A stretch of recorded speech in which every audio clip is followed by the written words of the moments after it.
दो वेरिएबल्स हैं हमारे पास, a equal to 10, b equal to 20। ठीक है, अब क्या करना है, आपको b में 10 लाना है और a में 20 लाना है। अभी तक आपने क्या किया, थर्ड वेरिएबल का यूज किया, नहीं एक तीसरे बर्तन का यूज किया। इसमें क्या करना है हमें, विदाउट यूजिंग थर्ड वेरिएबल। अब कैसे करेंगे, अगर आपको जावास्क्रिप्ट के अंदर एक कोड दिया जाए कि विदाउट थर्ड वेरिएबल के आपको इस वैल्यू को स्वैप करना हो तो कैसे करेंगे? थोड़ा सा दिमाग लगाइए, दौड़ाइए, देखिए क्या क्या इसमें किया जा सकता है, इसमें कैसे चेंज कर सकते हैं। अभी तो आपके पास था दो बर्तन था, यहाँ पे ए था बी था, ए में हमने 10 कर दिया, बी में 20 कर दिया। तो आपने क्या किया था, एक तीसरा बर्तन ले लिया था। अगर थर्ड वेरिएबल की बात करें तो आपने एक तीसरा वेरिएबल ले लिया था, वहाँ से आपने वैल्यू को फाइंड कर लिया था, स्वैप कर लिया था। यहाँ पर क्या कर सकते हैं, कोई आइडिया आपके दिमाग में है? देखिए बड़ी दूर की सोचनी पड़ती है, प्रोग्रामिंग में जो चीज़ें दिखती है वैसी होती नहीं है, हमें बहुत लंबा सोचना पड़ता है। देखो नैन्सी कुछ कर रही है, पता नहीं छाप रही है, सॉल्व कर रही है। क्या क्या आपके दिमाग में क्या आइडिया, पहले बताइए आइडिया क्या आया है?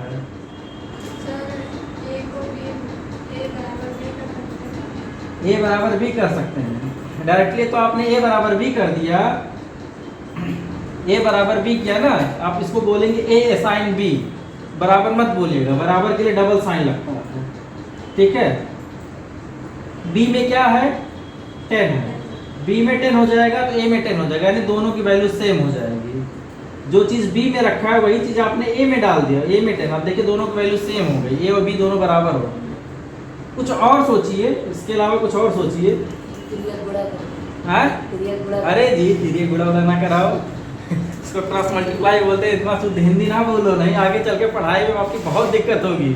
और पेपर में शुद्ध हिंदी लिखे हो, थोड़ा सा इंग्लिश पे स्विच कीजिए, क्योंकि देखिए दुनिया बड़ी जालिम है, वो आपके लैंग्वेज को ही पहले जांचेगी कि आप किस लैंग्वेज में बोल रहे हैं। बहुत मजाक उड़ाते हैं लोग। आप अगर यहाँ से दिल्ली निकलेंगे तो आपको बिहारी ही कहा जाएगा, इस चीज़ को याद रखिएगा, और आप उस माहौल को सर्वाइव नहीं कर पाएंगे।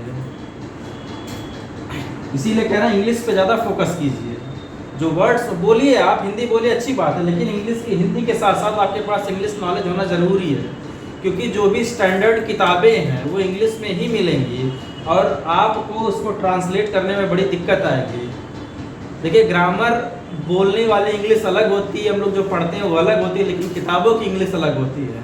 उस किताब को पढ़ने के लिए अच्छा खासा नॉलेज होना चाहिए, पता चले कि सेंटेंस कुछ लिखा हुआ और आपने कुछ उसका दूसरा मतलब निकाल दिया है, उल्टा पुल्टा हो जाएगा। देखिए आप क्या करते हैं, ए में क्या दिया हुआ है 10 और बी में 20 दिया हुआ है, तो हमें क्या करना है, ए में क्या करना है 20 करना है, और बी में क्या करना है 10। ए का तो हम नहीं कुछ कर सकते, लेकिन बी के साथ हम कुछ कर सकते हैं। क्या कर सकते हैं हम, b equal to b minus A कर दें, b equal to b minus A. B में कितना है, यहाँ पर 20 है ना, और ए में 10 है, तो 20 से जब 10 को हम घटाएंगे तो बी में कितना हो जाएगा, यानी बी में कितना आ चुका है 10 आ चुका है। ठीक है, अब ए की बारी है, तो a equal to A plus B कर सकते हैं कि नहीं कर सकते? ए में 10 है ही, हम तो हमको पता ही है, बी में भी 10 आ चुका है, तो a इक्वल टू क्या हो जाएगा 20। देखिए वैल्यू बदल गई। एक छोटा सा प्रोसेस है, हमने कहा ना प्रोग्रामिंग के अंदर आप नॉर्मल तरीके से दुनिया को देखेंगे तो नहीं दिखेगी, आपको बहुत दूर का सोचना होगा। अब कई स्टेप अपने मेमोरी में चीज़ों को रखना होगा। जैसे आप यहाँ पे क्या हो रहा है, बी में से ए को घटाएंगे तो बी में 10 होगा, फिर अगली बार बी में 10 होगा, यानी ये जो कैलकुलेशंस है ये आप अपने दिमाग में स्टोर कराना है, और यही कैलकुलेशन जो अपने दिमाग में स्टोर कर ले जाते हैं उनकी मेमोरी भी बढ़ती है और पढ़ने में भी अच्छे होते हैं, साथ साथ उनका प्रोग्रामिंग में जो लगाव होता है वो बहुत ज़्यादा हो जाता है। यही प्रोसेस, यही जो कैलकुलेशन अपने अगर दिमाग में आप नहीं स्टोर करा पाएंगे तो सॉल्व नहीं होता है। अब प्रोग्रामिंग में कभी भी मैथमेटिक्स लॉजिक मत लगाइए, इसको सोचिए कि कितना आसान तरीके से हम इसको सॉल्व करेंगे, जो सबसे आसान तरीका हो उसी तरीके से सॉल्व करने की कोशिश कीजिए। अगर आप थोड़ा सा भी इसमें ज़बरदस्ती किए, एकदम फ्लेक्सिबल रहिए इसके साथ, इस तरीके से नहीं आ रहा तो दूसरा तरीका अपनाइए, इससे नहीं आ रहा तो एकदम उसी पे अड़ मत जाइए, लाएंगे तो उसी से लाएंगे, नहीं तो दूसरा तरीका अपना नहीं सकते। तो अगर आप ज़बरदस्ती करेंगे तो सॉल्व नहीं होगा।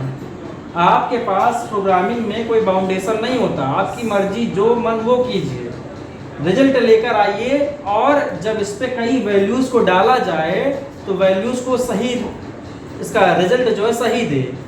ठीक है, बाकी प्रोग्रामिंग में लॉजिक आपका होता है, आप क्या इसको समझते हैं, कैसे इसको बनाते हैं। तो हम क्या करते हैं, इसको मिटाते हैं और देखते हैं कि दो नंबर्स को आपस में स्वैप करना है विदाउट यूजिंग थर्ड वेरिएबल। ठीक है, swap two number without using third variable.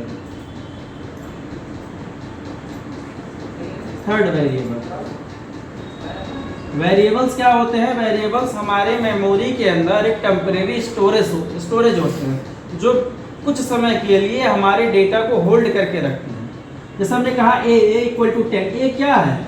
एक वेरिएबल्स है जिसके अंदर 10 रखा गया है। अभी a के अंदर 10 है, लेकिन अगले टाइम पर हम a के अंदर 100 करा दें, a के अंदर 10 हट गया, उसके अंदर कितना आ गया? 100 आ गया।